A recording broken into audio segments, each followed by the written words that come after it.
It's all changing now. As you can see, we've got a lineup of seats here. It's now time to welcome a panel of South Wales Cyber Security Cluster members looking at demystifying cyber security. Our first panel of the day focuses on security, and to introduce its members, it's my pleasure to welcome John Davies, Managing Director of Pervade Software, an independent software vendor with strong roots in the capital of Wales, whose products are used in over 80 countries. John is the co-founder and chair of the South Wales Cyber Security Cluster, providing a networking platform to share ideas and encourage collaboration. If you'd like to come to the stage, please, John. Where do we have John? Yep. Is John here? Good.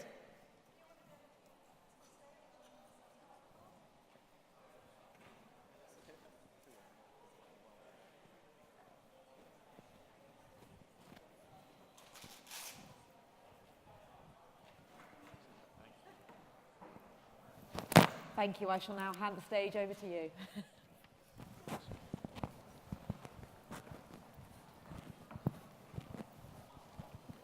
Piggy in the middle. Ooh. Right. Afternoon, everybody. Thanks very much for coming along to a panel discussion. We're going to be chatting about cybersecurity. And it's a bit of a hot topic, certainly in the world of digital. All things digital are, unfortunately, potential of being victims of cybersecurity. And what we wanted to do was provide a little bit of a demystifying overview of all things cyber and give you a little bit of hints and clues and tips from our panel here in terms of some of the things that you can do to protect yourselves. So that's going to be our objective. That's what we're going to be shooting for.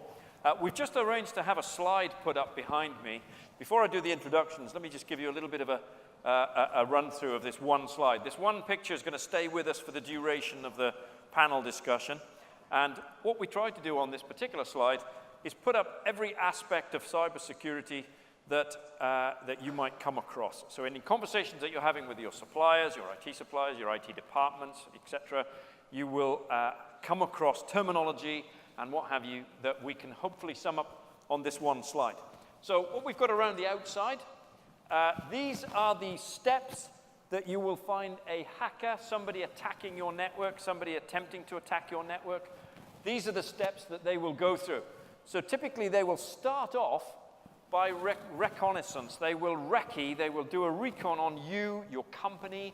They will attack your social media. They'll get as much information from your social presence as they can to give them clues and tips and ideas about how they might better attack you or your company. And all of that information is available, is readily available, and we'll talk about that in a bit more detail. The next thing is they will then devise code, they'll create code specifically to attack you or your business, and they'll try and find a way of delivering that code.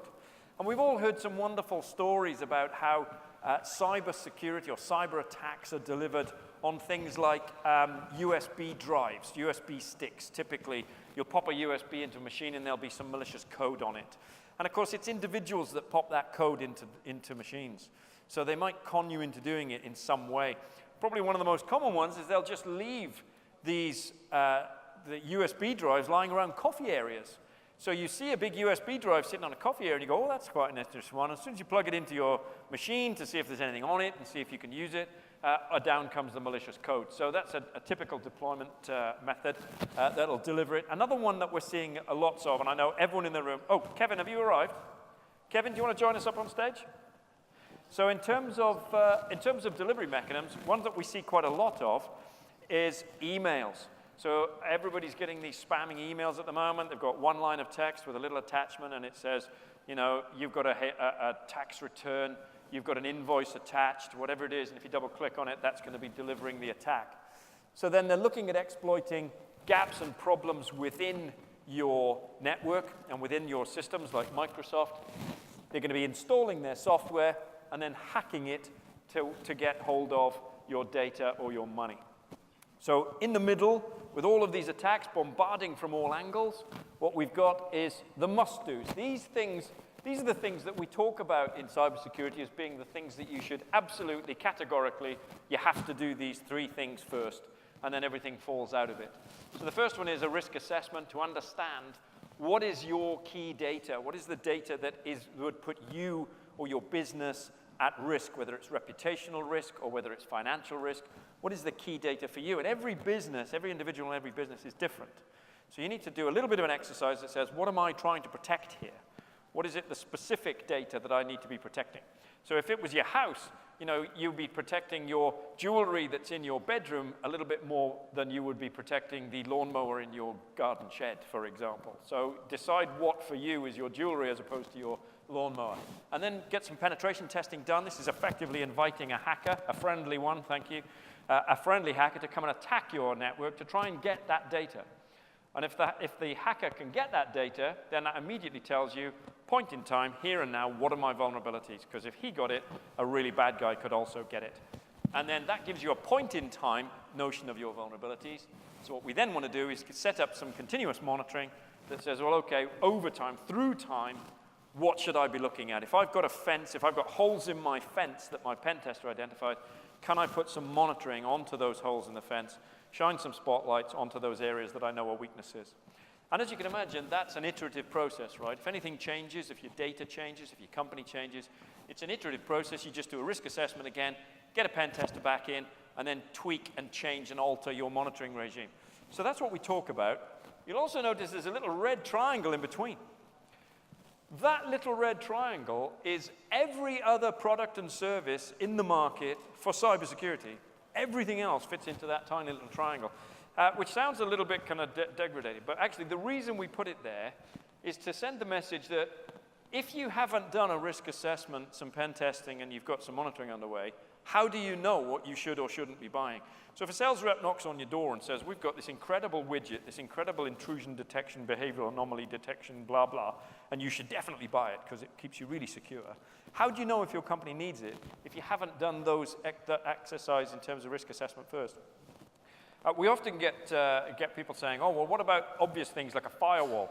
Surely everybody should have a firewall, right? So we should definitely have a firewall. There are about 90-odd firewalls on the market, if not more, and they start at 200 euros, and they end up being 200,000 pounds. So the question is, which one should you be buying for your organization? 200 euros, 200,000 pounds?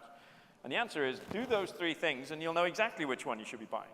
So every single product, service, or whatever, from a cybersecurity perspective, can be guided and driven by what's in the middle of that circle. And thankfully, there are also some very powerful best practice frameworks that have been developed over many years and which are flowing and responding to cyber attacks and new innovations in cyber attacks. And those best practice frameworks can also give you some good ideas in terms of what you should be protecting. Things like the Cyber Essentials certification scheme, ISO 27001, which is information security management. These are best practice frameworks or certifications that you can get. So you get a tick in the box for the company at the same time and a certificate. And that notion of compliance gives you a really nice wraparound to give you some guidelines. So if you don't even know where to start, one way of starting is to grab one of those best practice frameworks and say, right, I'm going to get from where I am now to getting that certificate, because that's not a bad starting point. So that's the diagram. That's what we've got up on the map there. Let me now tell you about who we are and why, you know, we think we should be talking to you about this slide and everything that's on this slide. We are from the South Wales and North Wales Cyber Security Cluster. Now, the cluster is an informal networking group of cybersecurity businesses and businesses that work in cybersecurity.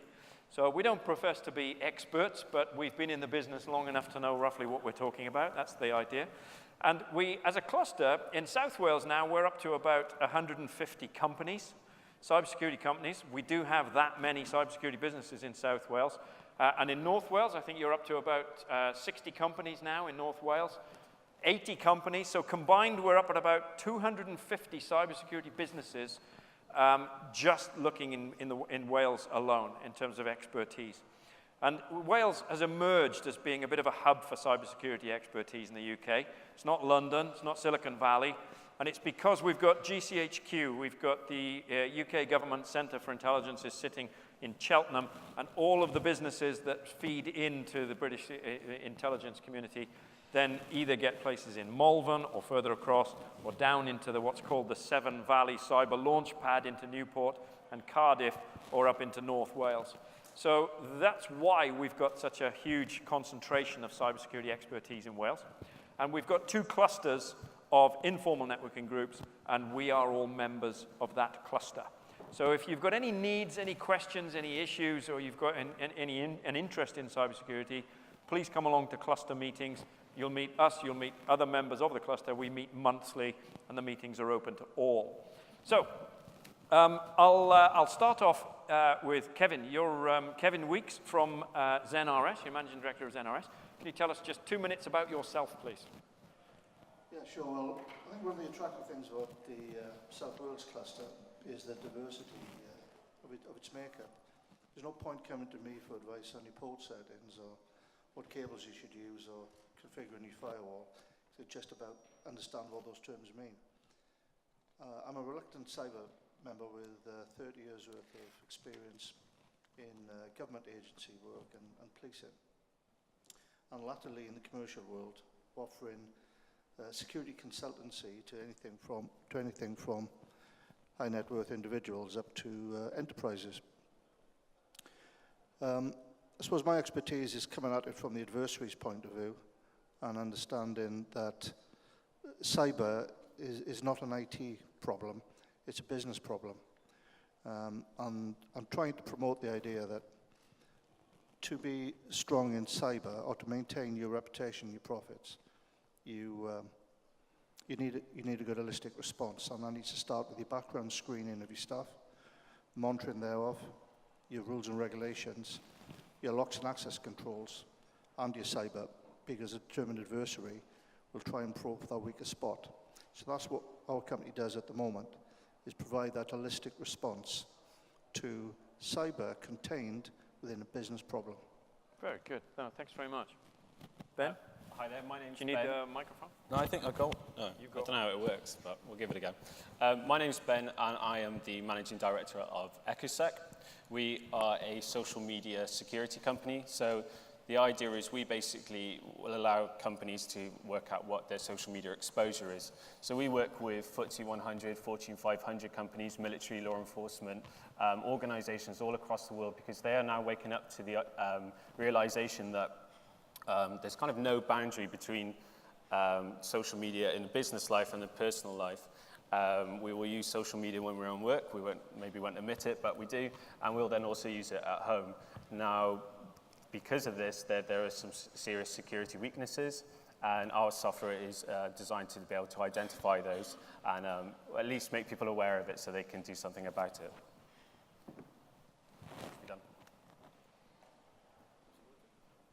You might need to turn it on.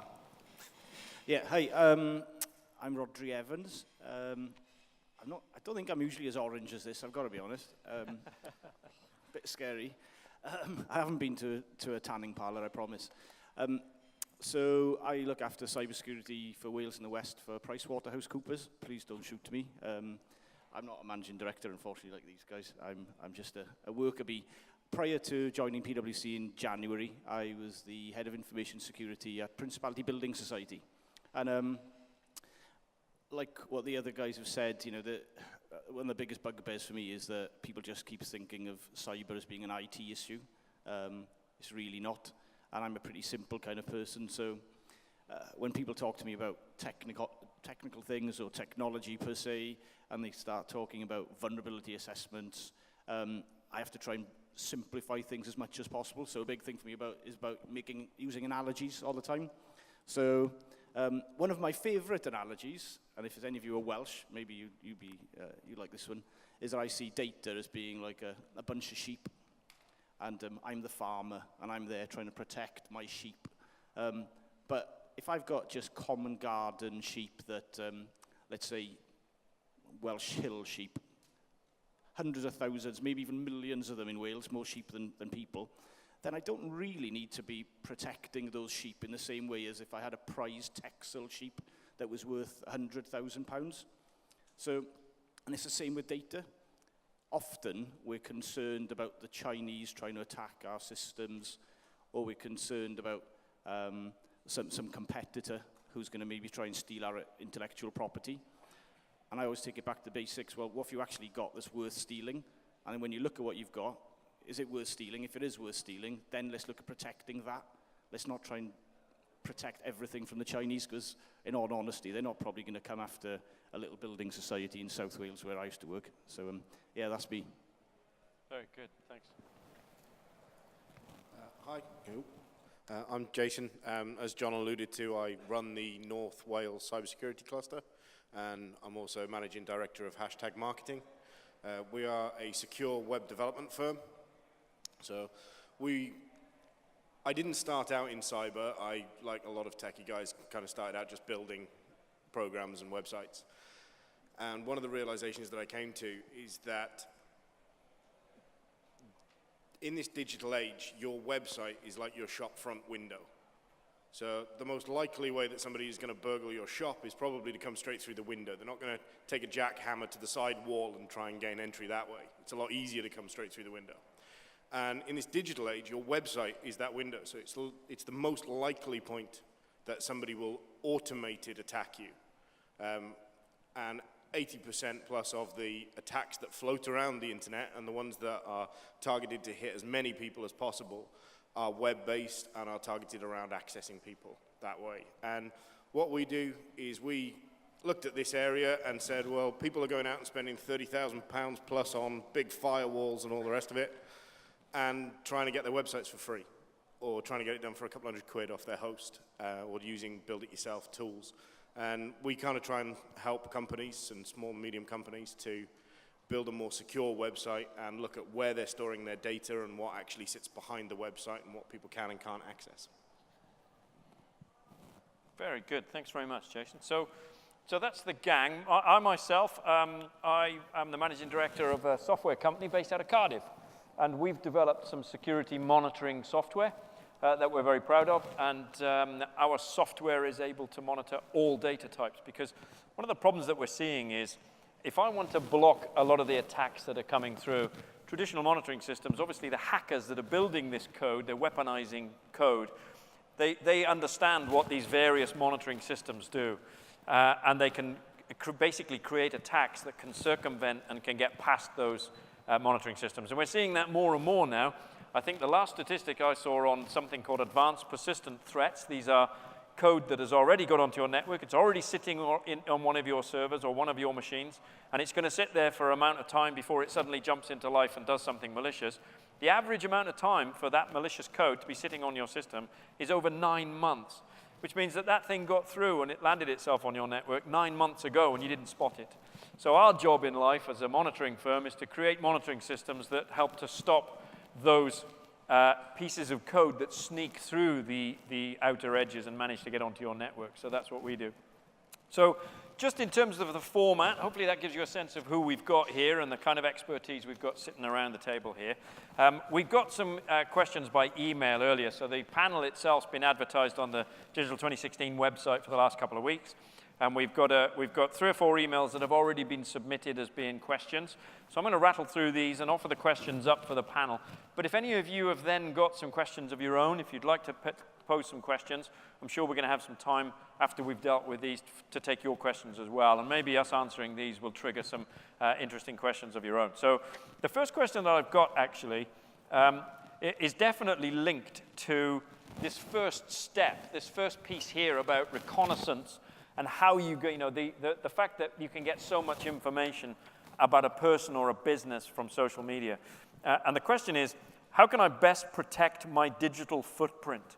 And we hear a lot about this digital footprint business. Probably one of the most topical and funny from our perspective, because we're in the business, things to happen is that yesterday, Mark Zuckerberg, who created and invented Facebook, got all of his social media accounts hacked. So here's the guy that invented Facebook, and he's been the victim of a hack where they got into his Instagram, his Facebook, they got all of his information. And they actually say it was a company that did it, and they kind of said, we're just trying to get your attention, you should buy some stuff from us.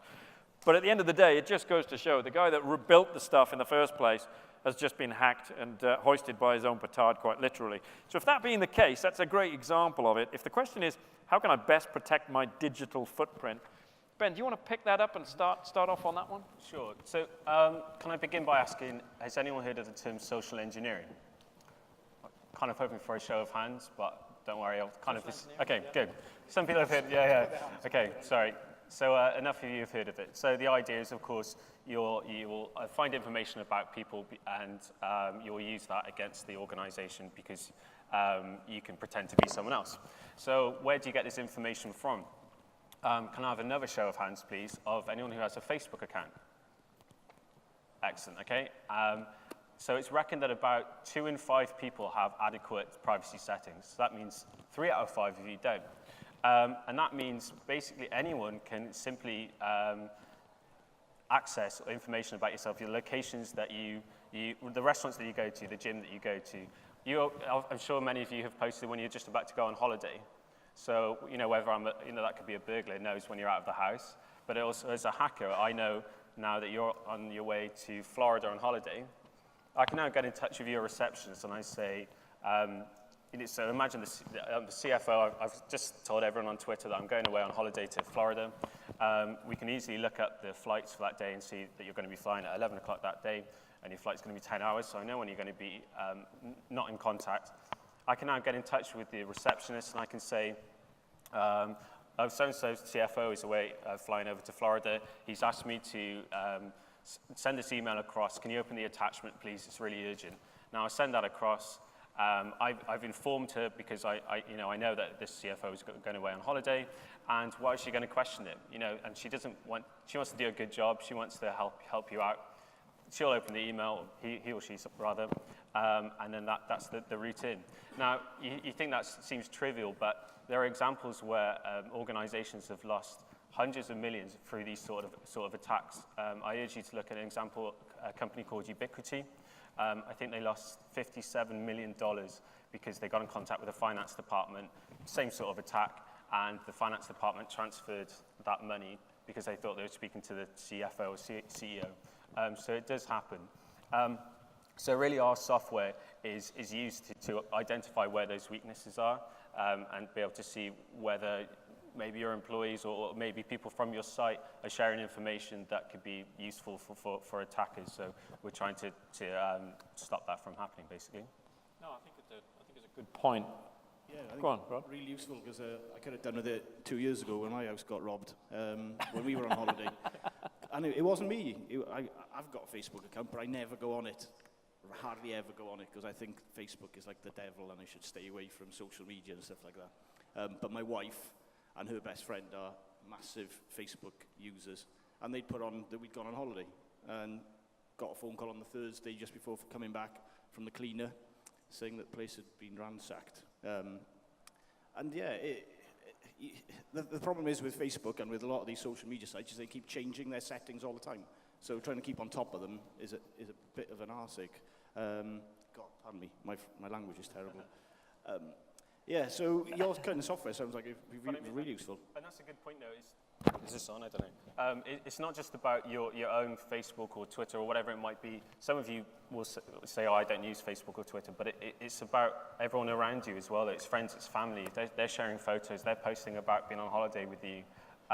So you just need, as a hacker or attacker, you can just identify those other people and they're your routine. So it's really about making sure you're aware of all the different weaknesses. I think there are bigger examples as well. I remember, I'm ex-military, and Kevin, I know you're ex-military and ex-police as well, but in terms of military, I remember there was a wonderful example of a multi-million-pound military operation in the Gulf that spent months of planning and hundreds of troops were all geared up to do this mission. And the whole mission got scrubbed because somebody's wife tweeted the fact that she was fingers crossed that her husband was going to be okay when they crossed the border at midnight. And it's that easy to compromise the entire mission and cancel it all. And the kind of information that gets let out can be, we know it's all done in innocence, but how that information is used can be quite drastic. And I think a lot of that comes down also, when I see things like how can I protect my digital footprint, I think there's also an issue there in terms of whether we can reverse that question and say, can I get any information from a digital footprint that can actually feed me protective information about cybersecurity? Can I look at digital footprint of maybe my staff or others and actually use that then to get some ideas about where I might have vulnerabilities and insider threats? And Kevin, I know this is something that you guys work on a lot. Yeah, it is. Yes, it is. In social media, we spend a lot of time. We're not exclusive on social media, but we've got our own capability that actually concentrates more on analysis skills as opposed to individual products. This year's hot thing will be tomorrow's fish and chip paper, won't it? So you'll never replace the human being, not this side, probably 2050 anyway. As far as the social media side is concerned, it has an offensive and a defensive application.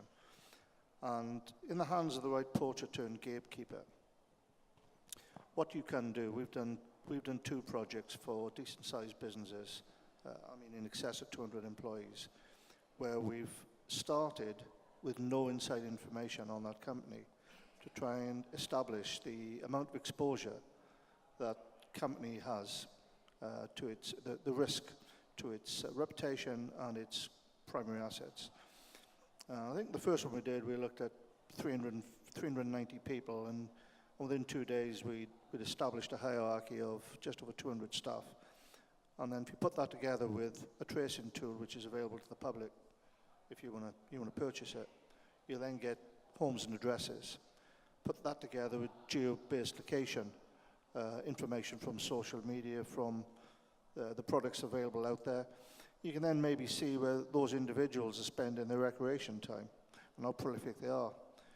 Just lately, we've started getting involved in textual analysis and more behavioral analysis, where we are looking for key indicators of people within that enterprise who are most likely to be amenable to an approach from an adversary, whether that's for ideological or financial reasons. It's early days for us yet, but it is starting to work. And as an adversary, we're looking to just get a short list of people that we could maybe approach for all the wrong reasons. No, it's a fair point. There's a question here actually, Jason, which I love because it's so specific. It's probably more targeted at your area. But the question is, I use one-on-one for my website. So as a major hosting company, can I rely on them to secure my website? But before you answer it, it's actually an interesting one about.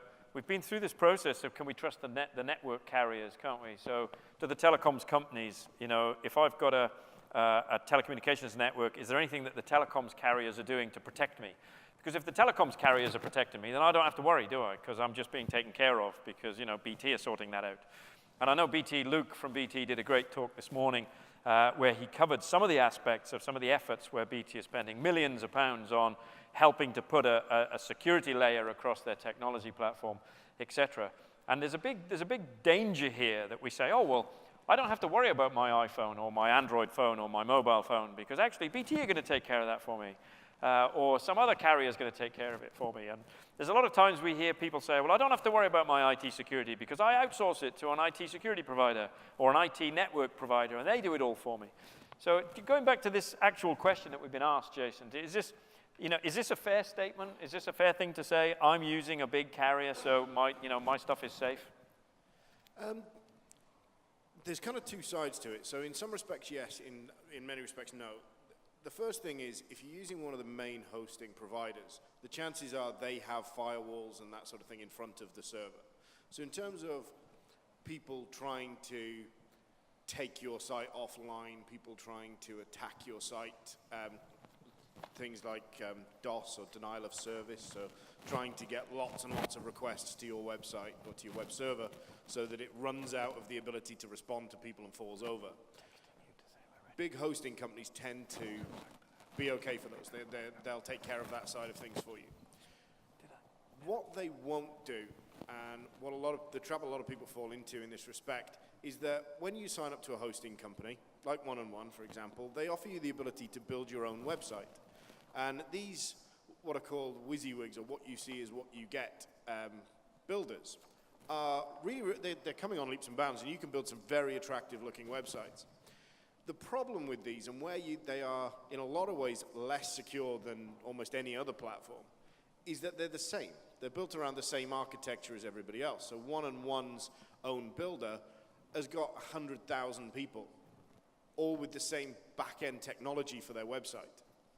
So if we think again about our diagram and recon, weaponize, and delivery, and we look at if I'm a malicious actor and I'm sitting there and I'm thinking, right, I'm going to spend a few weeks writing an attack, and I'm going to take the time to write an attack that's going to go out into the world and is going to then bring me information back that ultimately I want to make some money off, because, you know, let's be honest, nobody does anything for free. So I want to get information back, and then I want to sell that on. My best chances of success at that are to be able to develop an attack that will give me the maximum amount of information back. So when you look at these pre-built or builders, if I'm a hacker and I'm trying to develop an attack like that, I won't try and develop an attack for a specific purpose-built one-off website, because it's not worth the time and effort. Unless that person has particularly annoyed me and I happen to belong to Anonymous and have a bunch of friends that can help me, it's not worth the time and effort. If I'm just trying to kind of throw my net into the sea and see how many fish I catch, I'd rather go after a pre-built builder where everybody's is the same, everybody's back-end architecture is the same, and I can build one attack and attack 100,000 people in one go. So you might find as well on these hosting companies, they offer things like SSL encryption and say, we'll secure your website for £3 a month. Absolutely brilliant. Everybody should have SSL. Google has now attached it as one of its ranking criteria. Everybody should secure their website with SSL. This has nothing to do with the site itself. This is to do with a user talking to your website and your website talking back to your user. The site itself and where it's sitting and the login details at the back or the login page and the management pages and all that sort of stuff are still just as vulnerable as they were before. They still sit there, and if it's a known architecture, the vulnerabilities still exist. So yes, get SSL. Yes, go with a big hosting company. No, don't think that that's just it and that you are secured because you did that. No, that's a fair point. So, Kevin, do you see anything in terms of the large companies, the large corporates, particularly around the hosting companies or the telecoms companies? Does this move the focus away from individuals where we should be taking responsibility and move it into an area where we say, I don't need to worry about that, the telco's going to do that for me? Yeah, it's actually something I've spent some time thinking about with regards to my own company's defences. My instincts are to trust a bigger company with my digital security as opposed to try and reinvent the wheel myself. But what I will say is inside the threat quite often comes from contamination. And what that means is that if you take an example of a government agency that has access to private personal information, you've only got to get one person recruited to feed you information from inside there to open up the whole of the country. So the bigger the company that you're dealing with, the more staff it has, the bigger the pool for me to fish from as the adversary to obtain and identify an insider that'll give me the information I want. No, that's really interesting, because I know from a PricewaterhouseCoopers perspective, I mean, you deal with companies of all size, but you also get to see some of the inside workings of very large businesses. Do you think there's also, as Kevin's saying, this relationship, this ratio between if I've only got to get one employee to kind of roll over and give me the data I need to be able to penetrate an organization, if there's a company that's got 5 employees, then statistically it's going to be easier for me to go after a company with 50,000 employees. Do you see the same kind of ratio in action when you're advising large organizations? I think at the end of the day, you've got to put yourself in the shoes of the guys who are out, the bad guys who are trying to steal stuff from you. They're probably going to try and steal data or cash from you because they want to be able to monetize things. Okay. Now, if I was to walk down a road in the middle of the night, and there was the first house on the right-hand side had a big alarm box on the top, and a flashing blue light, and the door was locked, and there was a guard dog picture in the window, and then the next one down the road had razor wire on the and then the next one had a door wide open. I'm going to go for the door wide open, okay?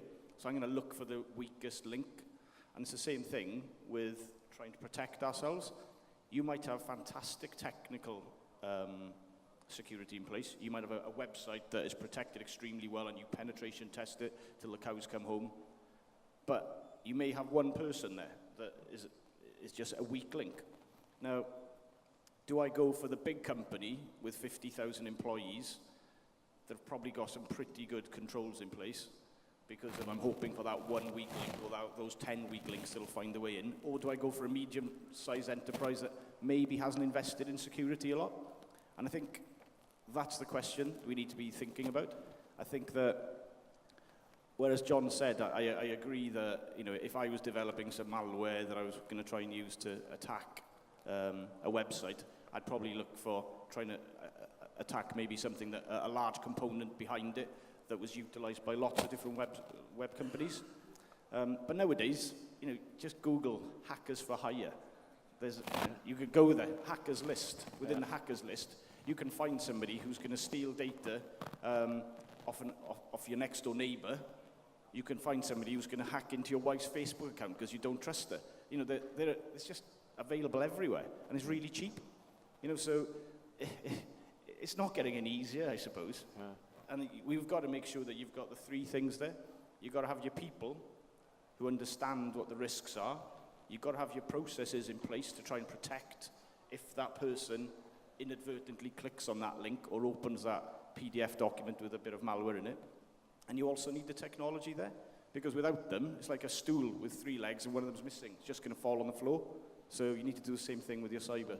You can't just do 2 really well. You have to do the 3 of them at a reasonable level. And someone said once to me, said, you don't have to be the fastest. If you're trying to run away from a crocodile, you don't need to be faster than the crocodile. You just need to be faster than the bloke that you're running away from with, if that makes any sense. So look at what your jewels are, what your crown jewels are, and put in pragmatic and reasonable controls for what people might try and steal off you. Hello? Awesome. It's an interesting point, because one of the things that we look at is there's lots of different types of attack, and working within cybersecurity for a while, I kind of resigned myself to the fact that there is nothing I can do if a group of anonymous hackers or a hacker for hire decides to focus all of their attention on me for a month. There is going to be very little I can do to stop them. I can invest in hundreds of thousands of pounds worth, if not millions of pounds worth of equipment. I could stick a team of security guys in front of my systems, and there's very little that I can actually do if somebody is intent enough on getting in. And examples of this are things like the Sony hacks, which spanned 4 years. Mark Zuckerberg. You know, if somebody is intent enough, they will find a hole. They'll find a human element to exploit through social engineering. They'll look at social media engineering.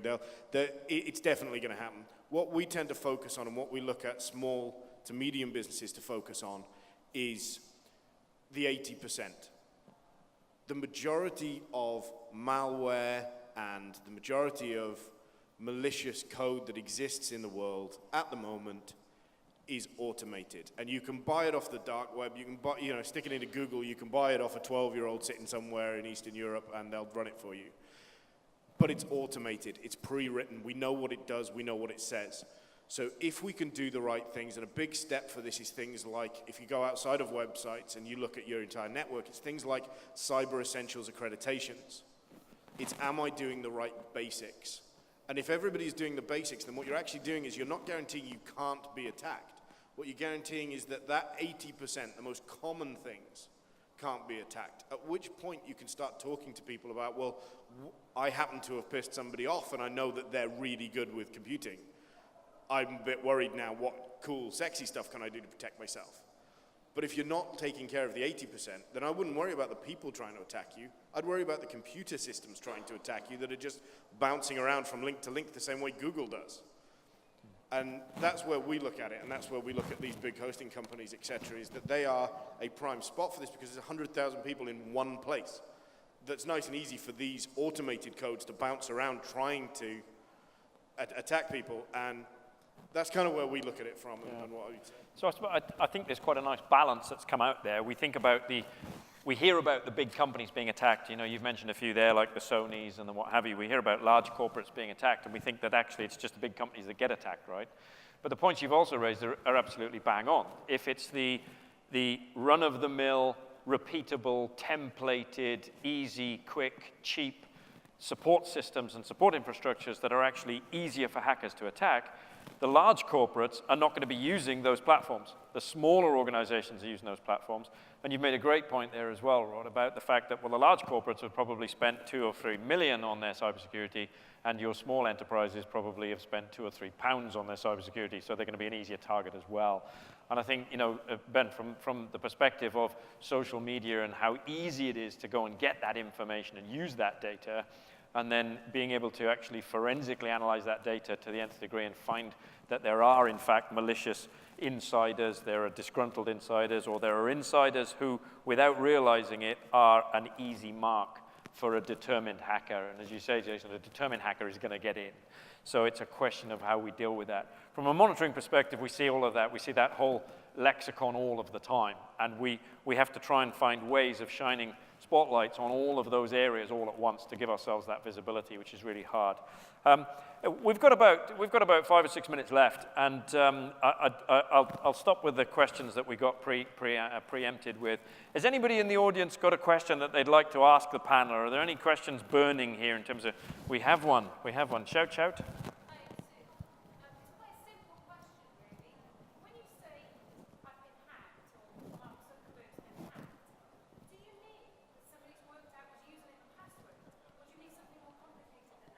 They actually, in the case of Mark Zuckerberg, it was actually a lot longer term than that. In 2011, there was a list of stolen usernames and passwords from LinkedIn.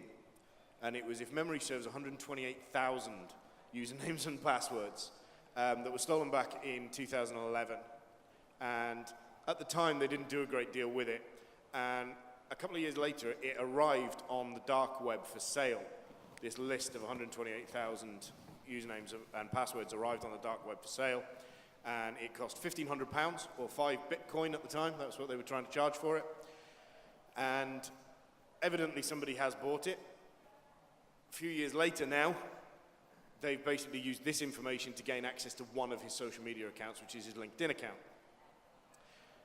What is clear at this point is that he's pretty much used the same usernames and passwords across his Twitter, across his Instagram, which is actually owned and run by Facebook.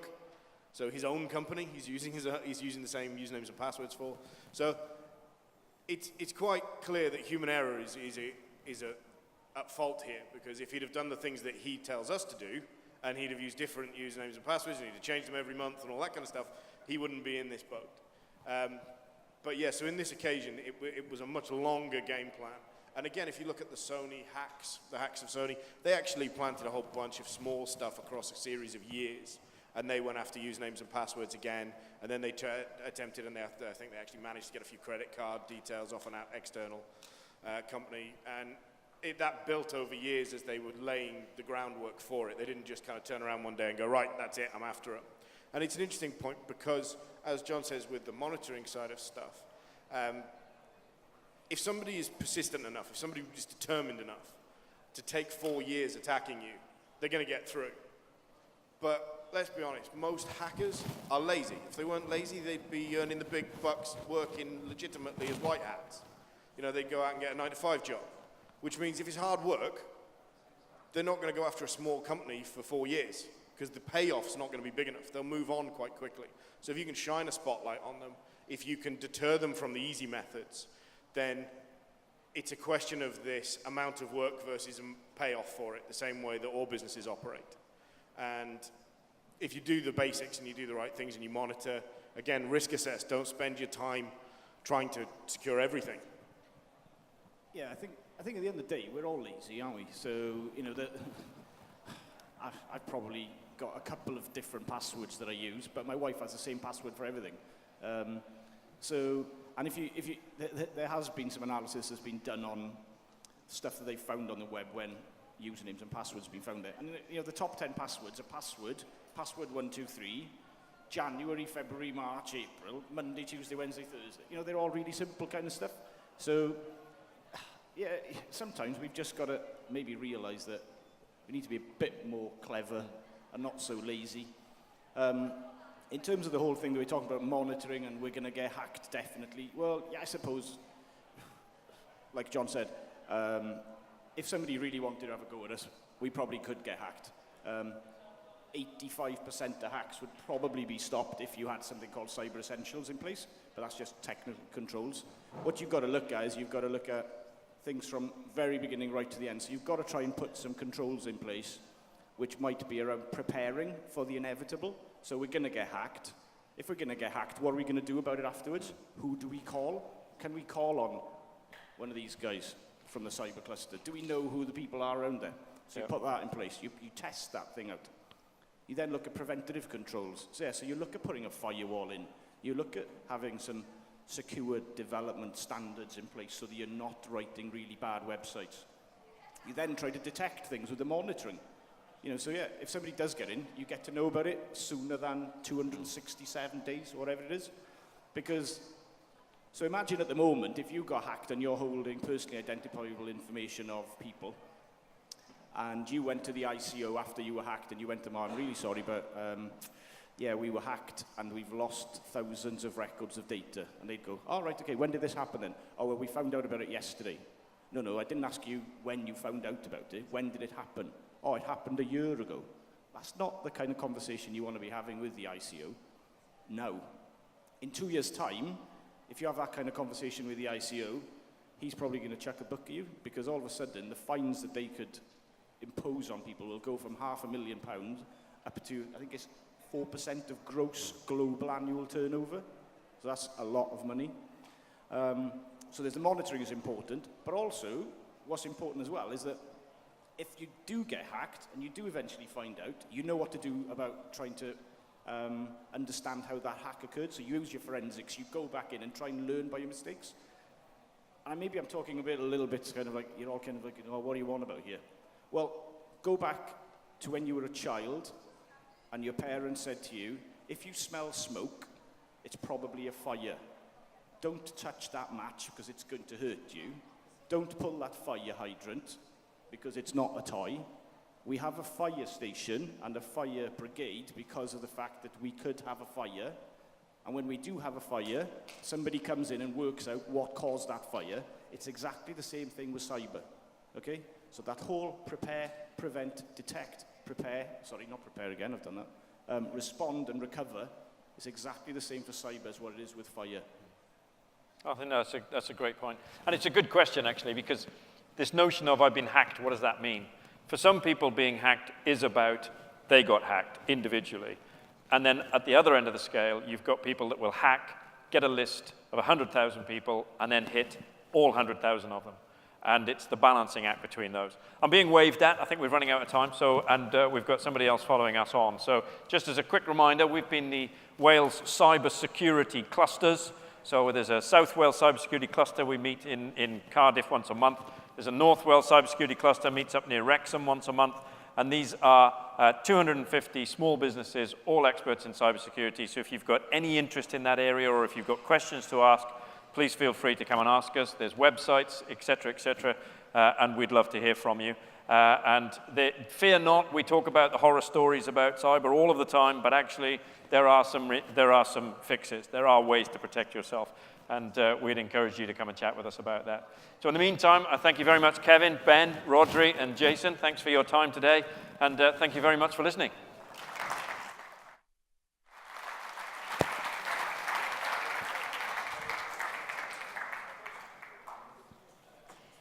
Thank you very much to John and the whole panel.